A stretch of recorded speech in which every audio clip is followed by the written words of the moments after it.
আসসালামু আলাইকুম বন্ধুরা, আপনারা অনেক সময় ফেসবুক ভিআইপি বায়ো খুঁজে থাকেন কিন্তু কখনো খুঁজে পান না। তাই আজকে আপনাদের মাঝে একটি ওয়েবসাইট নিয়ে এসে ঘুরে দেখাবো।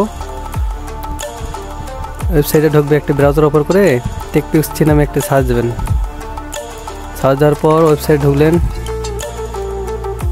একটু স্ক্রল করছি, নিচের দিকে যাচ্ছি, দেখানোর চেষ্টা করছি আপনাদের। এখানে সকল ধরনের বায়ো পাবেন, ভিআইপি বায়ো পাবেন, যেগুলো আপনারা ফেসবুকে ইউজ করতে পারবেন, হোয়াটসঅ্যাপে ইউজ করতে পারবেন, মানে সব জায়গায় ইউজ করতে পারবেন। ফেসবুক, ইনস্টাগ্রাম, হোয়াটসঅ্যাপ সব জায়গায় এই বায়োটি ইউজ করতে পারবেন। আমি এখন একটি কপি করে দেখাবো আপনাদের মাঝে। কপি করছি, কপি করলাম। এখন ফেসবুকে যাব, ফেসবুকে গিয়ে বায়োতে যাব, বায়োতে গিয়ে কপি করে পেস্ট করে দিয়ে দিলাম, সেভ করলাম।